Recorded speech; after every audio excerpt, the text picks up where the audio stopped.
अस्सलाम वालेकुम। मैं मुजीबुल हसन और आपको खुश आमदीद कहता हूँ अपनी इस यूट्यूब के चैनल पर।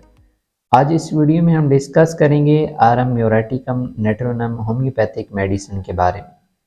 इस मेडिसिन के बारे में आज इस वीडियो में हम डिटेल से डिस्कस करेंगे। तो वीडियो को स्टार्ट करने से पहले आपसे गुजारिश है कि चैनल पर नए आए हैं तो चैनल को लाजमी सब्सक्राइब कीजिएगा। आरएम म्यूरेटिकम नेट्रोनम होम्योपैथिक मेडिसिन फीमेल्स के लिए यूज़ होती है। इस मेडिसिन को 3 से 4 पॉइंट्स के लिए यूज़ किया जाता है। ये मेडिसिन जिन फीमेल्स को इनफर्टिलिटी के इश्यूज़ होते हैं उसके लिए भी ये यूज़ होती है। जिन फीमेल्स को यूट्राइन फाइब्रोइड्स की या यूट्राइन सिस्ट की प्रॉब्लम होती है उसके लिए भी यूज़ होता है। ये मेडिसिन पकोज पीसीओएस जो डिज़ीज़ है उसके लिए भी यूज़ होती है। और जिन फीमेल्स को हार्मोनल प्रॉब्लम्स होती हैं या उसकी वजह से उनको इनफर्टिलिटी का इश्यू होता है तो उसके लिए भी ये मेडिसिन यूज़ होती है। अब ये जो कुछ पॉइंट्स मैंने आपके साथ शेयर किए हैं ये चाहे नौजवान लड़कियों के अंदर देखने मेरे हों, चाहे जो बड़ी उम्र की फ़ीमेल्स हों जैसे कि 30 से 40 एज की जो फ़ीमेल्स आती हैं उनके अंदर भी अगर ये प्रॉब्लम देखने मिले तो आप इस मेडिसिन को बिला झिझक इस्तेमाल कर सकते हैं। लेकिन मेरा मशवरा होगा कि इस मेडिसिन को इस्तेमाल करने से पहले अपनी होम्योपैथिक जो लेडी डॉक्टर हों उनके साथ आप लाजमन मशवरा कर लीजिएगा। सबसे पहले हम डिस्कस करेंगे जो फीमेल्स के अंदर इनफर्टिलिटी का इशू होता है वो किस बेस पे होता है। अब इसकी 2 से 3 रीजंस आ सकती हैं। सबसे पहली हार्मोनल प्रॉब्लम हो सकती है। सेकेंडली जो यूट्रस हो उसके अंदर इन्फ्लेमेशन हो जाए, वो जो इन्फ्लेमेशन है वो फाइब्रॉइड्स की वजह से भी हो सकती है और सिस्ट की वजह से भी हो सकती है। और थर्ड पे कि जो यूट्रस हो वो काफ़ी ज़्यादा फैल गया हो। तो ये जो कुछ सिम्टम्स या ये जो कुछ पॉइंट्स मैंने आपके साथ शेयर किए हैं इनके लिए जो आरएम म्यूरेटिकम नेट्रोनम मेडिसिन है ये काफ़ी ज़्यादा बेस्ट रहती है। अब ये जो इस मेडिसिन के पेशेंट होंगे ये काफ़ी ज़्यादा सेंसिटिव मिजाज होंगी, छोटी छोटी बातों के ऊपर गुस्सा भी हो जाएंगी, कभी कभार नाराज़ भी हो जाएंगी। इसके अलावा इनको अपने जिस्म के जो जोड़ होंगे उनके अंदर काफ़ी ज़्यादा पेन महसूस होता होगा।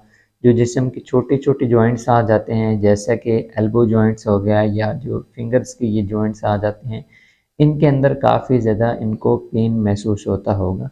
इसके अलावा भी जिस्म के मुख्तलिफ हिस्सों के जो जोड़ होंगे वहाँ पर इन्हें दर्द महसूस होता होगा। ज़बान के ऊपर काफ़ी ज़्यादा जलन वगैरह या फिर ज़बान में काफ़ी ज़्यादा दर्द वगैरह महसूस इन्हें होता होगा। अब इसके अलावा जो फीमेल्स काफ़ी ज़्यादा यंग हो और उनको काफ़ी ज़्यादा हार्ट बीट का इशू रहता हो, जैसा कि जिस्मानी कमज़ोरी की वजह से दिल की जो धड़कन होती है वो काफ़ी ज़्यादा तेज़ हो जाती है, तो ये मेडिसिन वहाँ पर भी काफ़ी ज़्यादा बेस्ट अपना रिज़ल्ट देती है। अब ये जो सिम्टम्स मैंने आपके साथ शेयर किए हैं यूट्राइन फाइब्रोइड्स, यूट्राइन सिस्ट या फिर हार्मोनल प्रॉब्लम्स, तो इनको सबसे पहले डायग्नोज़ करना है। डायग्नोजिंग के लिए अगर फाइब्रोइड्स और सिस्ट की डिजीज़ हो तो फिर उसके लिए आप अल्ट्रासाउंड की हेल्प लेंगी।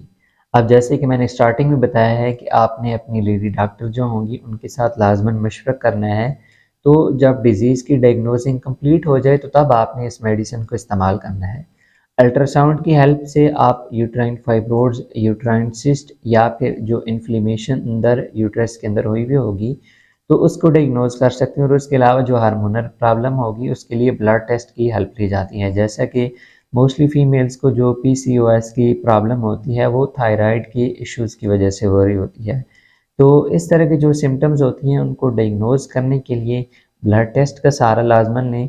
तो जब आपको ब्लड टेस्ट के अंदर या फिर जो डिज़ीज़ हो उसके रिलेटेड कंप्लीट मालूम पड़ जाए तो तब आप ट्रीटमेंट स्टार्ट करें। तो फिर जो आप मेडिसिन इस्तेमाल करेंगे उसका जो रिज़ल्ट होगा वो काफ़ी ज़्यादा जल्दी आपको देखने में मिलेगा।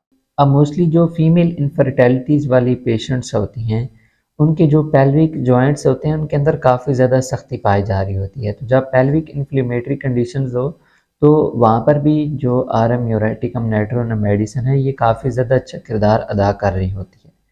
अब इस मेडिसिन को इस्तेमाल कैसे करना है?